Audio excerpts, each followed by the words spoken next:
صلی علی نبینا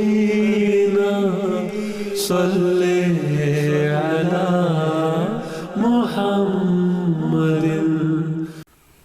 یہ دعا ایک ایسے زمانے کی دعا کے مجھ سے تعلق رکھتی ہے جو ابھی آنے والا ہے، جو گزرا ہوا زمانہ نہیں ہے، بلکہ سورہ دخان سے یہ دعا لی گئی ہے، اور اس کا مضمون یہ ہے کہ ایک ایسا وقت آئے گا جب کہ ایک خاص قسم کا مہلک دھواں دنیا کے بڑے خطوں کو اپنی لپیٹ میں لے لے گا۔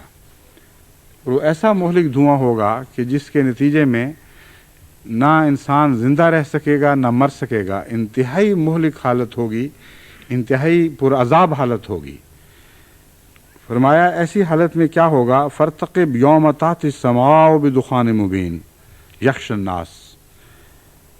اے محمد صلی اللہ علیہ وسلم، آج جو یہ تیری باتوں کا انکار کر رہے ہیں اور تیری پیشگوئیوں سے تمسخر کر رہے ہیں، انتظار کر اس دن کا۔ مراد یہ ہے کہ تو اور تیری امت انتظار کرے۔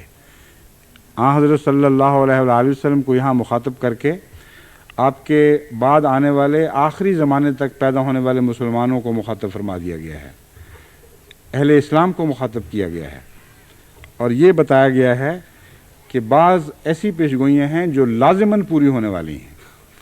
ان میں سے ایک دھوئیں کی پیشگوئی ہے۔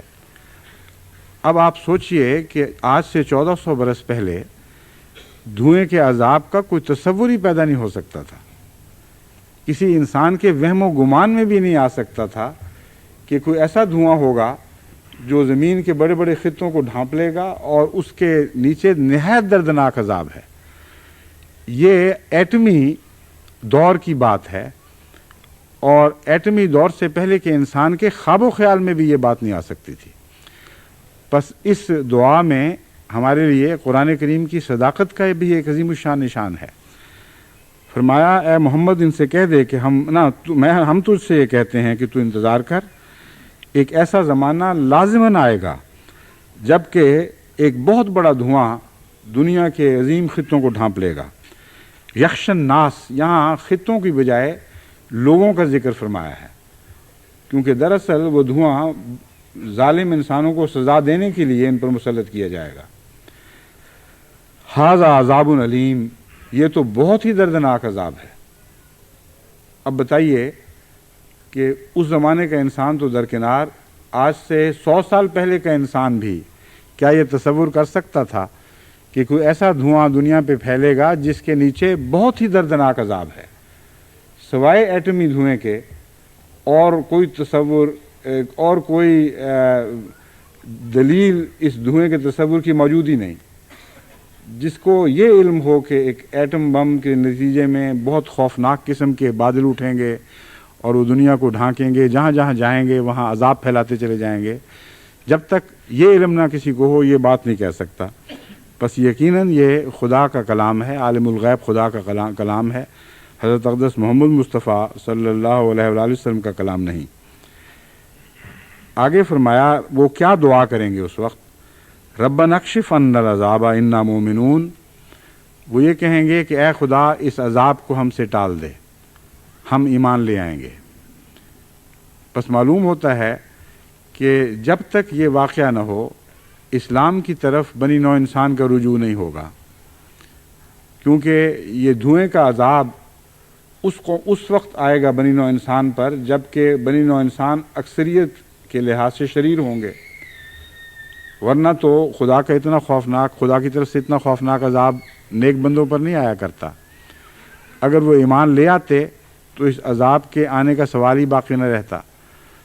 بس یہ استدلال کیا جا سکتا ہے کہ اسلام کے قبول عام کے وقت سے پہلے لازماً نیوکلیئر بامز دنیا میں چلیں گے، اور دنیا کی ترقی یافتہ قومیں جو چاہیں کر لیں، اس قسم کی نیوکلیئر جنگ سے ہمیشہ کے لیے بچ نہیں سکیں گی۔ بالآخر ضرور ان کی غلطیاں ان کو نیوکلیئر وارفیئر پر مجبور کر دیں گی، اور اس کے نتیجے میں دو باتیں پیدا ہوں گی۔ بہت ہی خوفناک زہریلے دھوئیں کے بادل دنیا پر پھیلیں گے، اور انسانوں کو شدید عذاب میں اور دردناک عذاب میں مبتلا کریں گے۔ دوسری بات یہ کہ اس کے نتیجے میں وہ ایمان لانے کی طرف متوجہ ہو جائیں گے۔ اس سے پہلے بھی ہیروشیما اور ناگاساکی میں 2 بم پھٹ چکے ہیں، لیکن ان کے نتیجے میں انا مومنون کا وعدہ کی آواز وہاں بلند نہیں ہوئی تھی، اور نہ دنیا نے اسلام کی طرف توجہ کی۔ بس اس لیے میں قطعی طور پر یقین کر رکھتا ہوں کہ اس آیت کا اور اس دعا کا تعلق آئندہ زمانے سے ہے، اور جب تک بنی نوع انسان کو اس قسم کی خوفناک سزا کے ذریعے جھنجھوڑا نہیں جائے گا، اس وقت تک وہ اسلام کی طرف متوجہ نہیں ہوں گے۔ فرمایا انا لہم ذکرا وقد جاءہم رسول مبین۔ اب وہ نصیحت کیسے پکڑ مانگ رہے ہیں، کس منہ سے کہتے ہیں کہ ہم نصیحت پکڑیں گے؟ وقد جاءہم رسول مبین، ان میں ایک کھلا کھلا رسول ظاہر ہو چکا ہے۔ بس یہ کوئی اسی زمانے کے رسول کی بات ہو رہی ہے۔ حضرت صلی اللہ علیہ وآلہ وسلم کی غلامی میں ایک ایسے رسول کا ذکر ہے جس نے ان کو تنبیہ کرنی تھی اور تنبیہ کر دی تھی، اور حضرت مسیح موعود علیہ الصلوۃ والسلام کے سوا گزشتہ 1400 سال میں ایک بھی انسان ایسا نہیں گزرا جس نے ایٹمی ہلاکت سے دنیا کو متنبع کیا ہو۔ بس اس آیت کا گہرا تعلق احمدیت سے اور حضرت اقدس مسیح موعود علیہ الصلوۃ والسلام کی ذات سے ہے۔ آپ تمام بزرگوں کی تاریخ کا مطالعہ کر لیں، 1400 سال میں ایک بھی بزرگ ایسا نہیں ملے گا جس نے ایٹمی ہلاکت کا تصور خدا سے علم پا کر دنیا کے سامنے پیش کیا ہو۔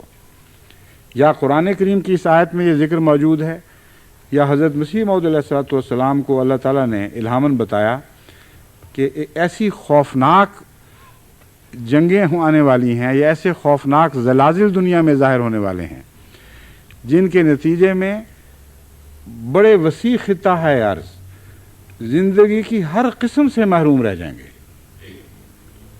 اب یہ بات بہت ہی گہری قابل غور بات ہے۔ اس وقت تک حضرت مسیح موعود علیہ الصلوۃ والسلام کے زمانے میں جب کہ الہاماً آپ کو یہ خبر دی گئی تھی، ایٹم کے تصور کا تو کیا سوال، ایٹم بم کے تصور کا تو کیا سوال، ابھی ہوائی جہاز بھی ایجاد نہیں ہوئے تھے۔ 1905 میں پہلی مرتبہ وہ معمولی سا جہاز ایجاد ہوا ہے جو امریکہ میں جس کا تجربہ کیا گیا تھا، لیکن اس کو بھی دنیا نے مذاق کے طور پر لیا تھا۔ وہ کون سی ہستی تھی جو حضرت مسیح موعود علیہ الصلوۃ والسلام کو اس بات سے اس بارے میں متنبع فرما رہی تھی کہ زمین کے علاقے زندگی کی ہر قسم سے محروم رہ جائیں گے۔ جو کنونشنل وارفیئر ہے اس کے نتیجے میں انسان ہلاک ہو سکتے ہیں، جانور ہلاک ہو سکتے ہیں، مگر جراثیم تو ہلاک نہیں ہو سکتے، حشرات الارض تو ہلاک نہیں ہوا کرتے۔ زندگی کی ہزاروں قسمیں ہیں جن پر دنیا کی خوفناک ترین جنگ بھی اثر انداز نہیں ہوتی سوائے اس کے کہ وہ ایٹمی جنگ ہو۔ ایٹم بم کے نتیجے میں زمین کی گہرائی تک زمین زندگی کی ہر قسم سے عاری ہو جاتی ہے، اور یہ وہی دخان مبین ہے جس کی بات ہو رہی ہے۔ بس اس لیے میں نے یہ بات کھولی کہ اس دعا کا تعلق آنے والے وقت سے ہے، اور اس عذاب کے نتیجے میں دنیا کو اسلام کی طرف توجہ پیدا ہوگی۔ بس ہم پر یہ مضمون کھل چکا ہے، اس لیے ہمیں آج دعا کرنی چاہیے ان لوگوں کے لیے، کیونکہ عذاب کے وقت کی دعا قبول نہیں ہوا کرتی۔ جب ہم پر بات خوب روشن ہو گئی تو امن کی حالت میں اگر بے قراری سے بے چین لوگوں کے لیے دعا کی جائے تو وہ ضرور مقبول ہو جایا کرتی ہے۔ بس آج جماعت احمدیہ کو یقین کے ساتھ کہ آنے والا وقت ضرور ہے، اور اس وقت کو احمدیت کی دعاؤں کے سوا کوئی چیز ٹال نہیں سکتی۔ بڑی ہمدردی اور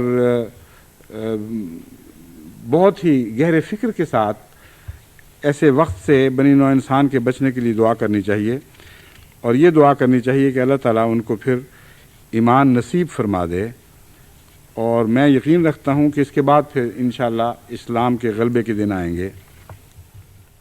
میں پوچھنا یہ چاہتا ہوں جی، آپ نے پچھلے درسوں میں فرمایا تھا کہ تھرڈ ورلڈ وار کے چانسز ہیں، کیا وہ بدلی جا سکتی ہے اگر آدمی سنسیئرلی زور لگا لیں اپنا؟ وہ نہیں بدلی جا سکتی، کیونکہ قرآن کریم کی پیشگوئی ہے جی اور اس کو کوئی تبدیل نہیں کر سکتا سوائے اللہ کے۔ دعائیں کریں اور اگر مقبول دعائیں ہوں تو پھر تبدیل ہو بھی سکتا ہے، لیکن پیشگوئی کی شکل ایسی ہے کہ مجھے اس میں کوئی تبدیلی دکھائی نہیں دیتی،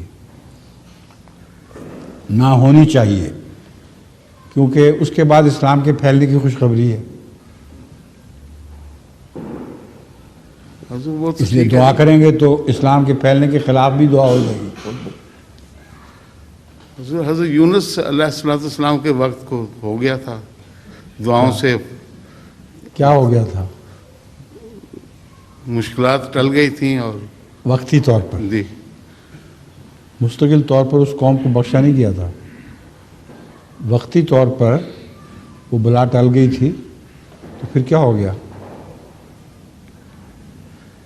جی جی غیر ممکن تو نہیں تھا وہ۔ دیکھیں اصولی بات ہے، خدا تعالیٰ جو خوشخبریاں عطا کرتا ہے وہ ضرور پوری کرتا ہے، اور جو وعید ہوتے ہیں ڈراوے ان کا پورا کرنا ضروری نہیں ہے، یہ بنیادی اصول ہے۔ تو وہ ڈراوا تھا جس کو تبدیل خدا نے ان کی گریہ ازاری کے نتیجے میں کر کے دکھا دیا۔ جی جزاک اللہ خیر۔ ٹھیک ہے، جی جزاک اللہ۔ شکر ہے۔